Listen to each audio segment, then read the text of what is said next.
Well, it's a very good morning from him, and it's a very good morning from me. I hope everybody's well. Welcome to my mortgage live stream. Been away to Scotland for a week, so we weren't here last Monday. We're enjoying a week in Scotland, visiting family and Jess and everybody, and it was lovely. Really nice weather, but a cold wind comes off that North Sea, doesn't it, when it comes to Scotland? But there we are. You just have to wrap up well, don't you, to get used to it. But beautiful city, Edinburgh, if you've ever been. It's a fantastic city, and just the architecture is something to die for. Really enjoyed our stay. Anyway, back to the week here. Busy week for me. Out in London on Wednesday as well. So lots going on in the mortgage world, financial services world, of course. Lots going on in the world, but I ain't going to talk about Trump and tariffs and all those things, which of course is affecting the economies, and maybe we can talk about that at some point in the future. But today, I want to take a look at a couple of topics with you. I want to take a look at stamp duty and all the new changes that have just come in, of course. And then I want to take a look at a rapport building skill for you called Yawning and Rapport. I think you'll like that. So I hope you're well. Hope all is good in your world and things are bubbling along nicely for you as well. Now, I read a story, a terrible story really, of this young couple, first-time buyers, who completed a day after they planned to, and they were suddenly thrust with a bill of about £7,000 in stamp duty, whereas without the day's delay, they would have had about a £300 bill. They missed the deadline. Real sad story, really, because it was the legal work that caused the issue. So you have to feel for that. So things have changed on the stamp duty front, and we need to know what they are for your exams, if you're doing any, and for your CPD. So let's make a start, shall we, with that topic. Okay, let's go over to some visuals for this one, because I want to show you all sorts of ideas and things like that for you. So let's just pop across then, and let's take a look at stamp duty land tax, or as we call it, SDLT, which sounds very glamorous, doesn't it? SDLT sounds like a burger you get from a burger bar. Let's pop in and say hello. We'll keep ourselves over on this side as well. So stamp duty land tax, we know what it is. It's a tax payable when you buy land or property for purchase, and it's payable by the person that buys the land or property.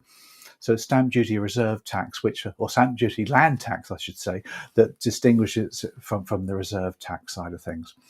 Now, there's various rates. You can look these up, of course, in any of the guides available to you, tax sheets, etc. You just Google it in seconds, can't you? So knowing the rates is not that important, but the exam, I suppose it probably is. So the rates vary now quite considerably. The first set of rates are for main residential homes. This is your homes for living in, as opposed to renting out. Homes are for nesting, not investing, as they say. So what's the numbers then with your main residential home? Well, let's have a quick look at the figures, because there have been some changes. These are from April 25, of course. We've got the lower band now at 0% has been dropped to 125. That's the biggest change. But other than that, everything's pretty much as it was before. You've now got the 2% chunks come back again. So it's a little bit extra for everybody. Then you've got your 5% chunk. And remember, these are done in slabs, aren't they, in bits? And I'll show you some examples in a second or two. Then you've got your 925 to 1.5 million. Then you've got your plus 1.5 million at 12%. So pretty frothy stamp duty rates. But you go to Europe and it's pretty expensive there to buy property. We're not the only expensive country when it comes to stamp duty. So don't moan about it, because everybody else does it. Anyway, that's for your main residence. We'll look at the numbers to sort of prove the figures for you in a second. If, however, you are buying an additional residential home, or in fact an additional home for rent or whatever, but it's a home for living, but you're not going to live there, if you like, as your main residence, then you have to pay extra, and that's gone up. That's gone up the princely sum of plus 5%. That's enormous. That makes the cost of buying a second property really quite expensive, and you will see some issues created by that. So if you add 5% to the figures we gave you earlier, you've got everything, if you like, plus 5%. So when it was naught, it's now 5. 40,000, by the way, is the figure that they use as a minimum for a second property. But I don't think there's many properties below 40,000 that people can buy nowadays. Then you've got the same chunk there at 7% now. You've got the main chunk now at 10%. Then it goes up to 15%, of course, and now it's a massive proportion of 17% above 1.5 million. That's expensive. That's pure and utter tax, nothing else. There's no benefit whatsoever in that one, apart from helping the government to run the country, which is a nice thing to do, isn't it? Now, first-time buyers were the people that have been hit most, of course. They've had their reductions, if you like, reduced, if that's the right word to look at it. So let's take a look at the numbers now from April. Now, these are the figures from April 25. Now, they do have an exemption up to 300,000 now, which is jolly good. So there's no stamp duty for them to pay up to 300. But then, of course, they then have to start paying above that figure. As you can see there, the 5% figure.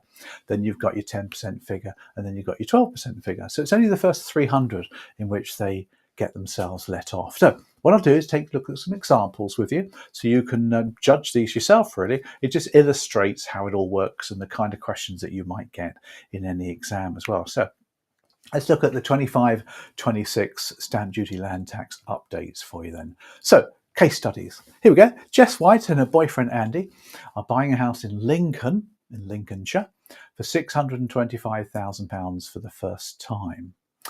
Now, for those of you quick on the bat here, you know that there's a problem with this because they don't have a first-time buyer exemption because their property exceeds 500,000, and that's the new figure for a purchase price. So if you buy something above that, you don't get any, which is pretty sad, really.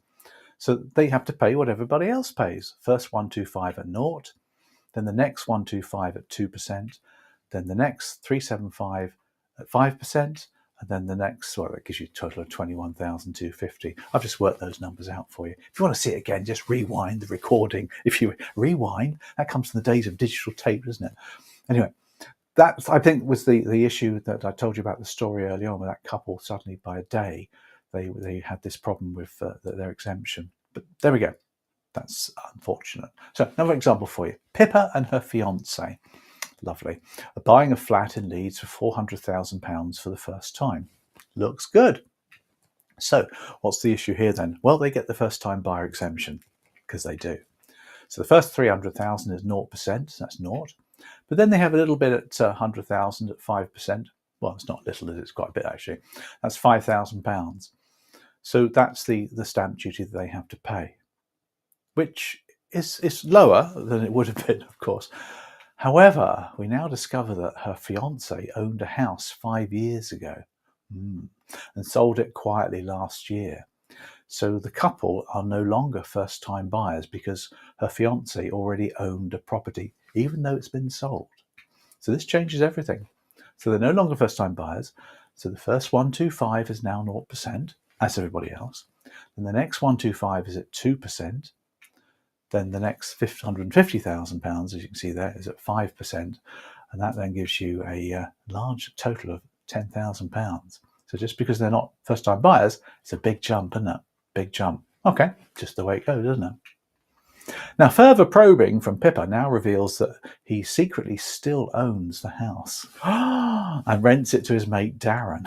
Okay, now, the issue here, of course, is that they're buying a second home now, because he already owns a home, he hasn't sold it. This changes everything. So they're no longer first-time buyers. It's classed now as a second home purchase. So you've got to add the 5% on now. So the first 125 is at 5%. Ow. The next 125 is at 7. Ow. The next 150 is at 10, even hour. So that's a total of £30,000. That's serious money from where it started off. Remember, it was like about 5,000 when they were classic first-time buyers. That's a lot of dough, 25 grand to pay or to find. So what's happening now then? Well, Pippa's changed her mind about her fiance and buys the flat on her own with a rent-a-room mortgage with the Bath Building Society. He's on trial for keeping secrets.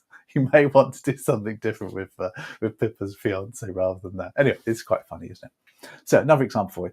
Rory Abramovich is buying a mansion in Kensington for £20 million through his offshore company, Roman Villas Incorporated.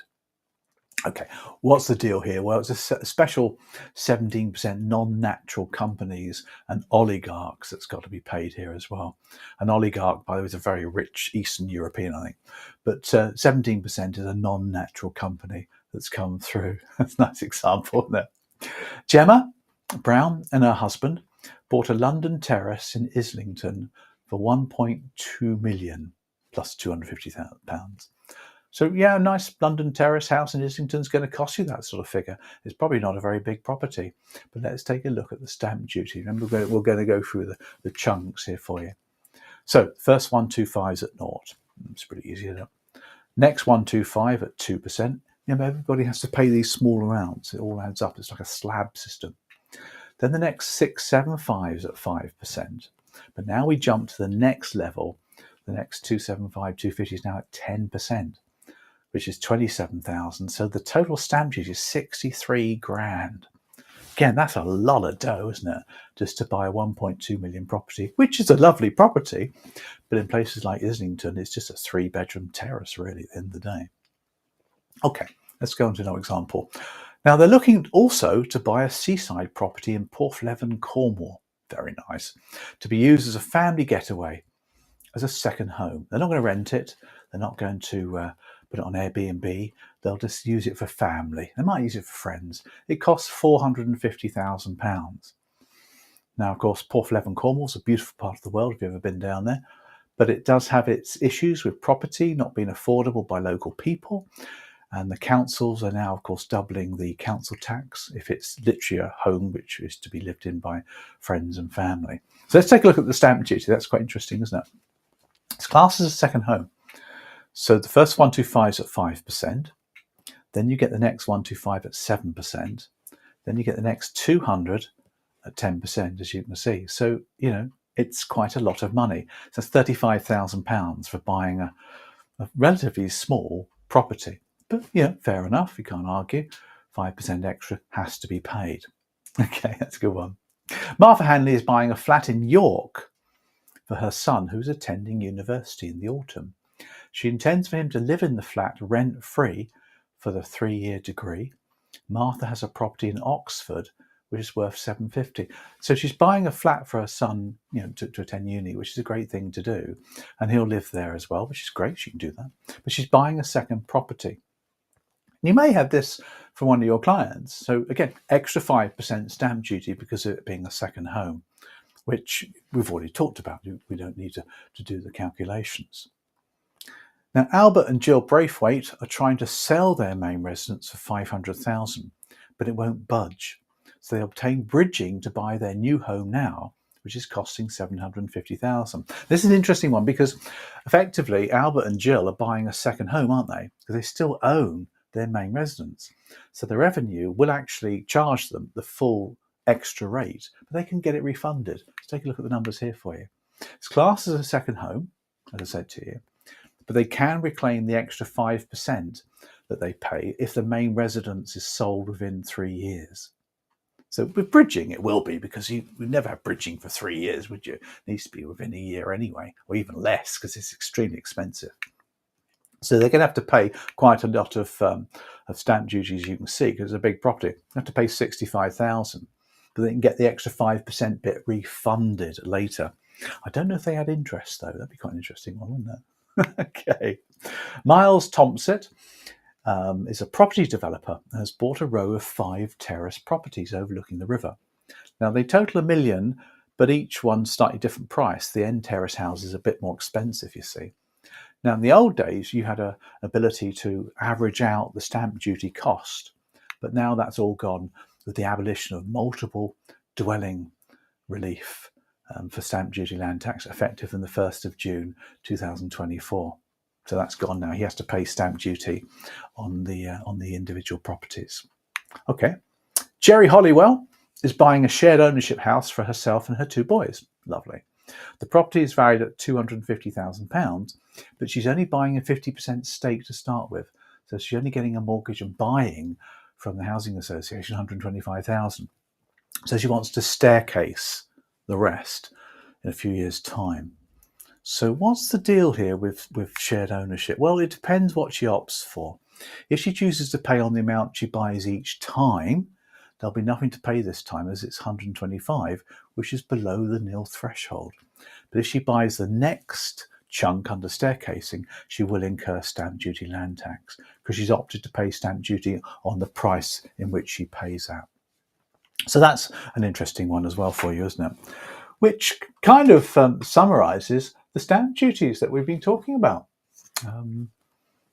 The interesting one, of course, is the next one, because I want to talk about another one for you here. Beryl and Tony are divorcing and splitting the family home. Tony agrees to move out and come off the mortgage deed in return for a settlement consideration of $100,000. Now that's a transfer of equity, because the two guys owned a property together.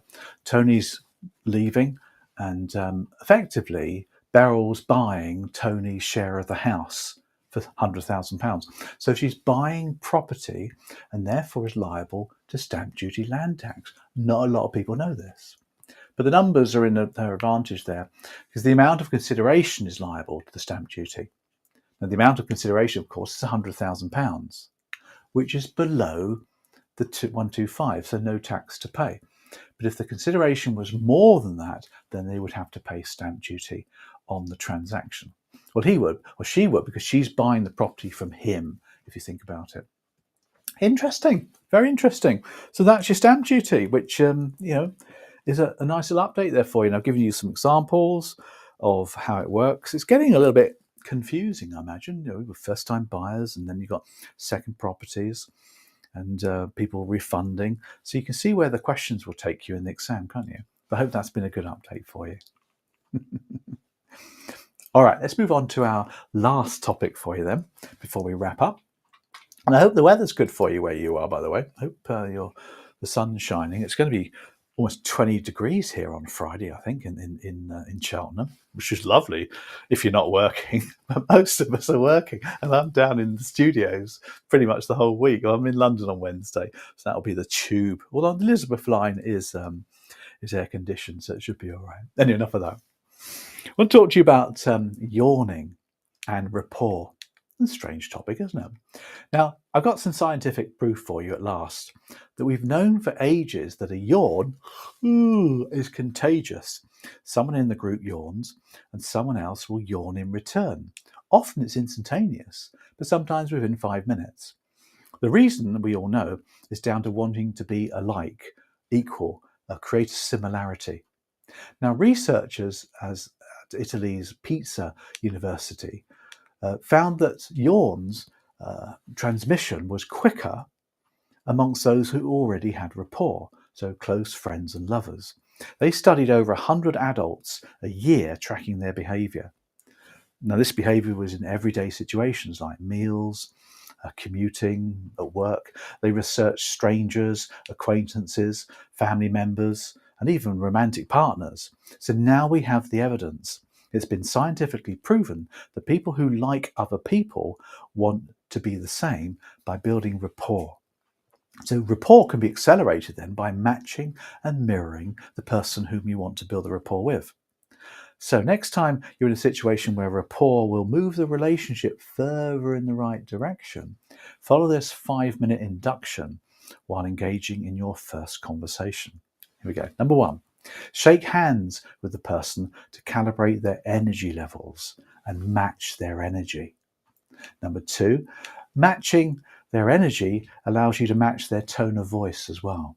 Tone and pace is very important. Number 3, calibrate their face first. Smile, expressions, the amount of eye contact, and match this with the person that you're with. Next, number 4, go peripheral in your vision and observe their overall physiology, their body language, their posture, their positioning, and match this. Number 5, if their posture changes, delay the match for about 20 seconds. That's important, otherwise you could be accused of mimicking somebody. Number 6, now pick up their gestures they use when speaking. Notice them carefully and then match these, but only when you talk. And finally, number 7, when you have rapport, you'll know inside. To test, you could alter your physiology a little bit and watch as they match you. It's very hypnotic. And finally, if they yawn, don't match this. Instead, end the meeting because you're boring them. I hope you found that interesting. That was interesting, wasn't it? Well done all. Okay, time to wrap up. So nice short live stream. We'll be back next Monday as well. We're updating all of our materials right now for the CeMAPs and the behaviours. So if you're interested in any of those, get in contact with us. As always, let me give you the code that you need to get into then. So let me just give you the QR code, as I always do. There we go. Let's pop that in there for you. There's the QR code where you can scan and go onto our Mortgage Advisor Development Hub, where you can learn more about mortgage advising for free. We send you stuff every week and lots of goodies and deals and all sorts of things. Other than that, I hope you have a fantastic week ahead of you. Enjoy yourselves, everybody. Have fun in the sun, and I'll see you all next Monday.